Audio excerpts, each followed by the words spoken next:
Okay, let's dive right into this. Welcome to this explainer. Today, we're really getting into the weeds of Module 1, Understanding Funding Opportunities. And specifically, we're unpacking Lesson 1, Introduction to Funding Sources. Look, if you've ever wondered how businesses actually get the cash to start, survive, and genuinely scale up to the big leagues, well, you are in the exact right place. Think of this as your comprehensive course-style guide where we're going to demystify 14 totally distinct ways to capitalize a business. So, let's get started. Here is our roadmap for today. We'll hit 1. The startup phase. 2. Borrowing and free money. 3. The equity exchange. 4. Alternative funding models. And finally, 5. Picking your path. All right, Section 1, the startup phase, funding the idea. So, the absolute most fundamental way to start a business is through self-funding, which is widely known in the business world as bootstrapping. Basically, this means relying entirely on your own personal savings, maybe tapping into a retirement account, or just using the revenue generated directly from the business itself to keep the lights on. Now, the emotional reality of bootstrapping is, well, it's intense. I mean, it's your own money on the line. But the core trade-off here is incredibly straightforward. You get to keep 100% of the control, you avoid debt entirely, and you literally don't have to share a single cent of your profits with anyone else. The downside? You're entirely bottlenecked by your own limited resources, which opens up the very real risk of slow growth in a highly competitive market. And this brilliantly illustrates how even the absolute biggest global giants usually start remarkably small. Apple didn't begin with billions in the bank, right? Steve Jobs and Steve Wozniak initially bootstrapped the entire company. They relied totally on their own personal assets and the revenue from their early sales to fund those very first operations. In fact, to get that initial bootstrapping cash, Jobs actually sold his Volkswagen minivan, and Wozniak sold his beloved HP scientific calculator. It's kind of the ultimate proof of concept for self-funding. You just use whatever you have available to get the dream off the ground. But eventually, personal savings dry up. When that happens, founders often look to these two early-stage options. Let's contrast them for a second.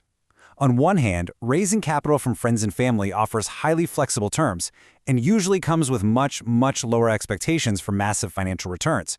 They're investing in you as a person, not just looking at a spreadsheet. But the immense give and take here is that it risks putting a severe strain on personal relationships if things happen and go wrong. And let's be honest, nobody wants a failed business to ruin Thanksgiving dinner. On the other hand, crowdfunding allows you to raise small amounts of money from a massive pool of people online.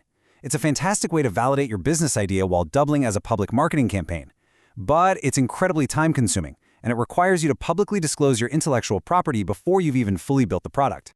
To show you just how powerful that second option can be, look at this number, $10 million. The Pebble smartwatch raised over $10 million on Kickstarter, and they did it in just over a month. This massive crowdfunding success not only secured the vital funds they needed for production, but it completely validated the product with a broad consumer audience before a single piece of hardware was even manufactured. That is huge. Moving right along to Section 2, Borrowing and Free Money, the Stability Phase. When you're looking at borrowing, you essentially have 3 distinct paths to stabilize a growing business. First up, bank loans. With a bank loan, you retain full ownership of your company and you get predictable, scheduled repayment terms. But the give and take is that banks have extremely strict eligibility criteria, they usually require personal collateral, and they expect you to pay them back rain or shine, regardless of how well your business is actually performing.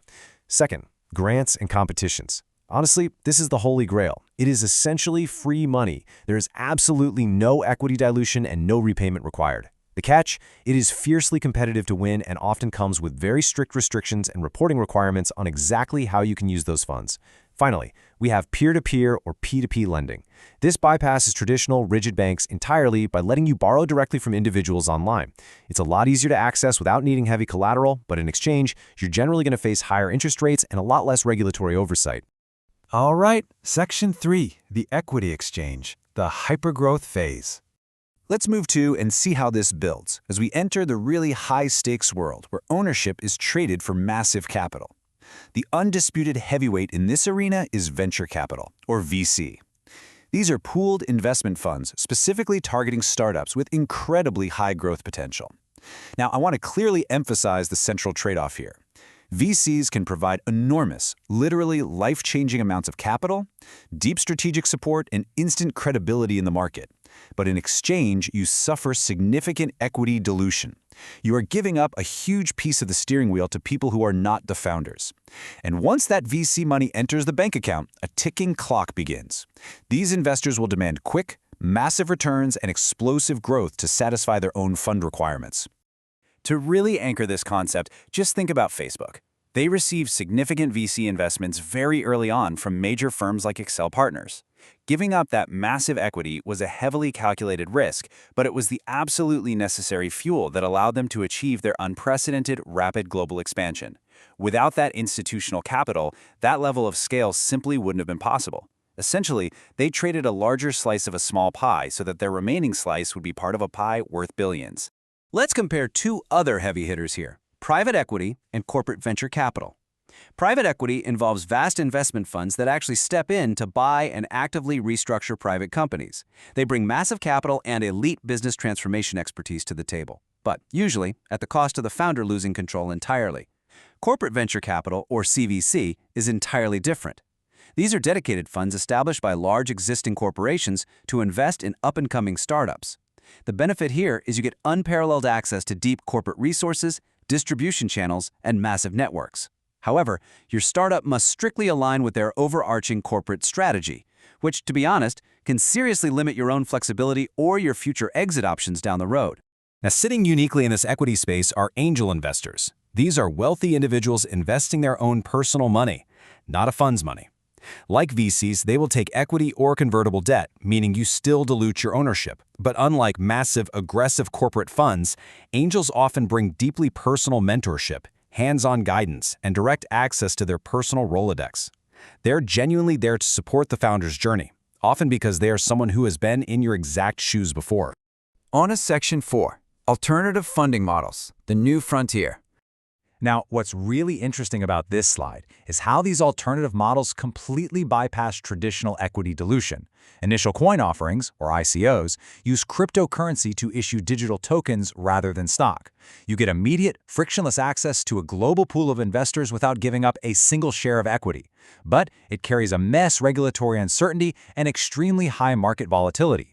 Revenue-based financing, on the other hand, takes a completely different, highly pragmatic approach. Investors give you capital today in exchange for a fixed percentage of your future gross revenues until a set maximum amount is repaid. No equity is lost, and your monthly repayments naturally scale up or down with your actual business performance. However, keep in mind, it can become a very expensive form of capital over time if your sales wildly fluctuate.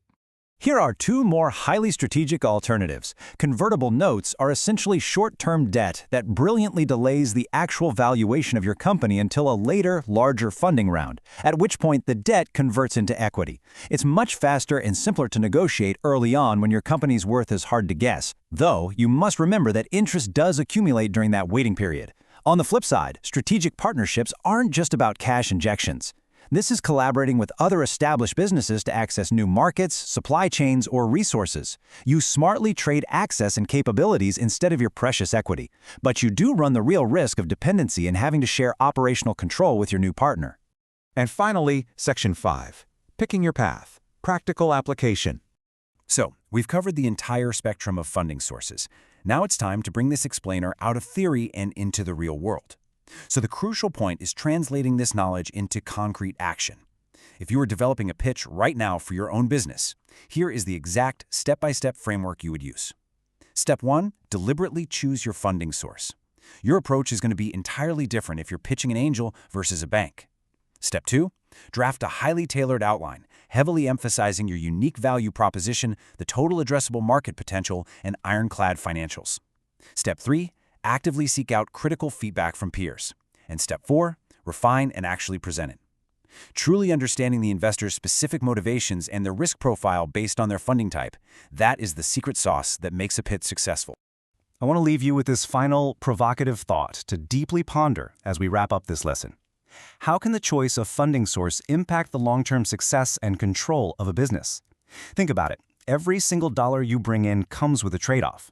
Are you willing to bootstrap, surviving on instant noodles, and grow slowly, just to maintain 100% control? Or are you willing to trade a massive chunk of your life's work to a VC firm for the chance at rapid global expansion? The source of your capital ultimately shapes the destiny of your entire business. Thank you so much for joining me for this explainer on funding opportunities, and keep exploring.